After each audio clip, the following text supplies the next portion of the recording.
가로넣기 퀴즈 시간이 돌아왔습니다. 우리 친구들 성경 통독 잘하고 있나요? 벌써 3월이 되었어요. 이제 봄이 되었네요. 새학년이 되었고 새 학기가 시작되었어요. 새로움이 가득한 우리 3월에도 성경 통독 열심히 하는 친구들이 되었으면 좋겠어요. 전도사님, 네. 오늘 성경 가로넣기 퀴즈 내용은 무엇인가요? 오늘은 열왕기 상하 내용으로 퀴즈를 풀어볼 거예요. 그럼 첫 번째 퀴즈부터 우리 한번 풀어보도록 할게요. 자, 우리 성경 통독 가로넣기 퀴즈 첫 번째 문제 풀어보도록 하겠습니다. 누가 주의 이 많은 백성을 재판할 수 있사오리까? 땡땡땡땡을 종에게 주사 주의 백성을 재판하여 선악을 분별하게 하옵소서. 열왕기상 3장 9절 말씀. 여기서 우리 친구들 여기 가로에 들어갈 말은 무엇이었을까요? 자, 그럼 한번 볼까요? 네, 정답은 듣는 마음이었어요. 자, 그럼 다시 한번 읽어보도록 할게요. 누가 주의 이 많은 백성을 재판할 수 있사오리까? 듣는 마음을 종에게 주사 주의 백성을 재판하여 선악을 분별하게 하옵소서. 열왕기상 3장 9절 말씀. 자, 그럼 이제 두 번째 문제를 풀어보도록 하겠습니다. 두 번째 문제는 열왕기상 19장 18절의 말씀입니다.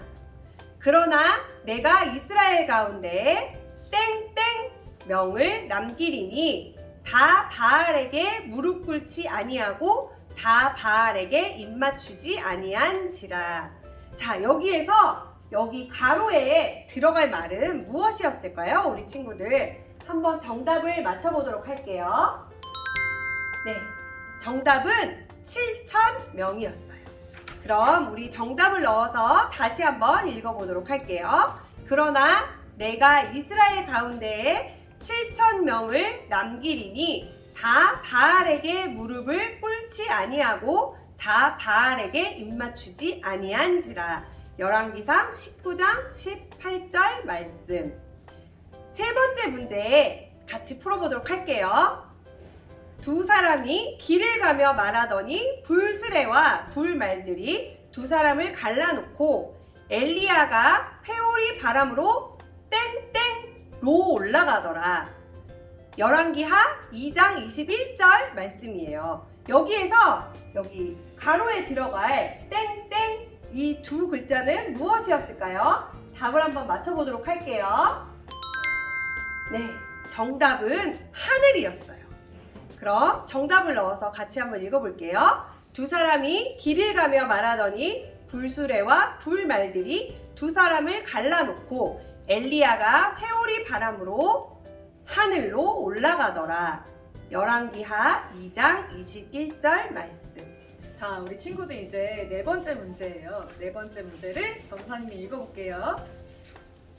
땡땡땡가 죽을 병에 들매 이스라엘 왕 요아스가 그에게로 내려와 자기의 얼굴에 눈물을 흘리며 이르되 내 아버지여 내 아버지여 이스라엘의 병거와 마병이요 하매. 열왕기하 13장 14절 말씀이에요. 여기서 이 땡땡땡 안에 들어갈 말은 무엇일까요? 자, 같이 한번 볼게요. 네, 바로 엘리사였어요. 그럼 전사님이 다시 한번 읽어볼게요. 엘리사가 죽을 병에 들매 이스라엘 왕 요아스가 그에게로 내려와 자기의 얼굴에 눈물을 흘리며 이르되 내 아버지여 내 아버지여 이스라엘의 병거와 마병이요 하매. 열왕기하 13장 14절 말씀이었어요. 자, 그 다음에 다섯 번째 퀴즈. 자, 땡땡땡 왕 18째 해에 예루살렘에서 여호와 앞에 이 유월절을 지켰더라. 열왕기하 23장 23절 말씀이었는데 여기서 땡땡땡 안에 들어갈 말이 무엇이었을까요? 자, 같이 한번 살펴볼게요. 네, 바로 요시야였어요. 그럼 전사님이 다시 요시야를 넣어서 읽어보도록 할게요. 요시야 왕 18째 해에 예루살렘에서 여호와 앞에 이 유월절을 지켰더라. 열왕기하 23장 23절 말씀이었어요.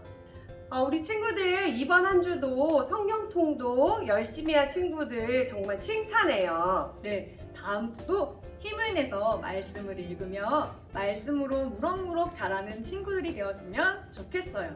친구들, 그리고 우리 중간 시상 이번에도 정말 많은 친구들이 인증샷 보내줘서 상품을 보내드렸는데 앞으로도 계속해서 2주에 한 번씩 중간 시상도 있으니까 우리 성경도 열심히 읽고 상도 받을 수 있는 그런 친구들 되길 바래요. 그럼 우리 다음 주에 성경 괄호넣기 퀴즈 시간으로 다시 만나도록 할게요. 그럼 우리 친구들 안녕! 하늘생명 친구들 안녕하세요. 네, 저희가 지난 5번 정도를 대화 형태로 여러분들에게 성경 이야기를 들려드렸는데 오늘부터 몇 주 동안은 좀 다른 형태로 해보려고 해요. 그래서 오늘은 우리가 두 인물을 볼 건데 누구죠? 첫 번째는 에스라, 그리고 두 번째는 느헤미야입니다. 네, 그래서 첫 번째 이야기를 제가 들려드리고 두 번째 이야기는 우리 이삭 전사님께서 들려주시겠습니다. 그럼 첫 번째 이야기로 시작해 보겠습니다. 오늘의 이야기를 보기에 앞서서 우리는 포로기라는 말을 떠올려야 해요. 옛날에, 아주 옛날 이스라엘에는 유다라는 나라가 있었는데 이 나라에는 다윗, 히스기야, 요시아와 같은 하나님을 잘 섬긴 왕들도 있었지만 그런데 망나니 같은 아하스, 므낫세와 같은 왕들도 있었어요. 참다가 결국 펑 하고 폭발하신 하나님은 바벨론이라는 나라를 사용하셔서 유다 왕국을 공격하게 하셨습니다. 예수님이 태어나기 586년 전 남유다의 수도인 예루살렘은 파괴되었고 예루살렘과 그리고 하나님의 성전은 불타서 그만 없어졌어요. 남유다의 왕과 귀족 그리고 일반 백성들이 바빌론 제국의 포로로 끌려가게 되었습니다. 이것을 우리는 바빌론 포로 시대라고 불러요. 하나님은 이 포로 시대를 70년으로 정하셨다고 해요. 그리고 그 70년이 지난 다음에 포로로 끌려갔던 유다 백성들이 다시 자신들의 할아버지 그리고 할머니가 살았던 옛날 땅으로 돌아오게 됩니다. 이때 펼쳐지는 이야기가 바로 에스라, 느헤미야서에 적혀 있어요. 이때 하나님은 누구를 사용하셨을까요? 페르시아의 고레스라는 왕을 사용하셨습니다. 고레스 왕은 유대인들에게 다시 유대인들이 포로로 끌려오기 전에 살았던 땅으로 돌아갈 수 있도록 명령을 내렸다고 해요. 고레스의 명령에 따라서 수룹바벨 그리고 제사장인 여호수아가 자신들을 따르는 사람들과 함께 옛날 유다 왕국의 땅으로 돌아와서 다시 예루살렘 성전을 세우려고 건축을 시작했어요. 우리 친구들 알죠? 마블 영화 같은 데서 아이언맨이 우주를 파괴하려고 했던 악당 있잖아요. 악당 기억나요? 싸우면서 많은 어려움을 겪었던 거. 수룹바벨과 여호수아도 이 성전을 다시 세우기까지 정말 많은 어려움이 있었나 봐요. 특히 이 성전을 다시 지을 때 반대하는 사람들이 있었대요. 그래서 예루살렘 성전이 우리 친구들이 나중에 읽을 학개와 스가랴 같은 예언자들이 활동하던 시대까지 건축되지 못했다고 해요.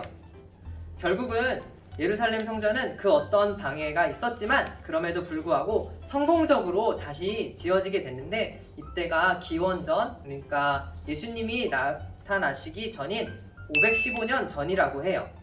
성전이 다시 지어진 다음에 약 60년 정도가 지난 458년 어느 날 제사장인 에스라는 예루살렘에 도착하게 됩니다. 이때에도 에스라와 많은 백성들이 유대 땅으로 또 돌아오게 되었어요. 사람들은 에스라를 모세 율법을 전문적으로 공부한 사람으로 평가하면서 그를 학사라고 불렀습니다. 에스라는 유대인들과 함께 하나님을 잘 섬기기 위해서 하나님의 말씀을 낭독해서 읽고 또 들려주었어요. 문제는 이때 제사장들과 레위인들 중에서 하나님을 섬기지 않고 우상을 섬기는 이방인들과 결혼해서 하나님의 말씀을 어기는 사람들이 있었다는 거예요. 우리 친구들, 그럼 안 되겠죠? 그럼 우리 친구들이 목사님에게 질문할 수 있겠죠? 그러면 느헤미야는요? 네, 맞아요. 느헤미야에 대해서 알아볼 건데요. 이후의 이야기는 우리 이삭 전도사님이 해주시도록 하겠습니다. 이삭 전도사님 나와주세요. 네, 안녕하세요. 우리 친구들. 이삭 전도사입니다. 우리 친구들은 느헤미야를 잘 알고 있나요? 네, 느헤미야는 아까 목사님께서 잘 설명해 주셨듯이 에스라와 같은 시대에 활동했었던 인물이라고 합니다. 왕의 수를 맡은 관원이었다라고 알려져 있어요. 그런데 어느 날 이 느헤미야가 아주 놀라운 그리고 끔찍한 소식을 듣게 되었어요. 예루살렘 성벽이 완전히 불타서 없어졌다라는 겁니다. 이 이야기를 들은 느헤미야가 바로 아닥사스다에게 찾아가서요. 예루살렘에 돌아가서 성을 재건하겠다라고 이야기를 했습니다. 그리고 왕은 흔쾌히 그 부탁을 들어주었죠. 그래서 느헤미야는 바로 예루살렘으로 돌아가서 그 예루살렘 성을 건축하기 시작했다라고 합니다. 근데 문제는 이때 이 예루살렘 성을 건축하는 것을 반대하는 사람들이 있었어요. 네, 산발랏, 도비야, 그리고 게셈입니다. 네, 이렇게 생겼죠. 이들은 엄청난 방해 공작을 펼쳤다라고 하는데요. 그럼에도 불구하고 느헤미야는 단 52일 만에 이 예루살렘 성을 성공적으로 다시 건축할 수 있었습니다. 이때 느헤미야는 하나님 앞에서 새롭게 혹은 앞으로 하나님의 명령인 율법과 그 맹세를 하나님 앞에서 하게 됩니다. 그리고 그 사람들, 맹세했었던 사람들과 제사장들을 하나하나 다 일일이 적기 시작했어요. 이후에 예루살렘 성벽을 완전히 잘 건축한 다음에 음악과 찬양과 함께 봉헌을 하기도 했습니다. 이제 남은 것은 하나님을 어떻게 잘 섬길 것인지 맹세하는 건데요. 이때 이들은 이방인들과 결혼을 하지 않겠다라고 약조하고 안식일을 잘 지키겠다라고 주님 앞에서 맹세했답니다. 네, 여러분들 우리 에스라와 느헤미야 이야기 잘 들었지요? 네, 하나님을 정말 열심히 섬기는 우리 모두가 됐으면 좋겠다라는 생각이 듭니다. 우리 성경통독 앞으로도 화이팅하면서 하나님을 잘 섬기는 하늘생명 어린이부가 됐으면 좋겠습니다. 그럼 우리 다음 주에 만나요. 안녕.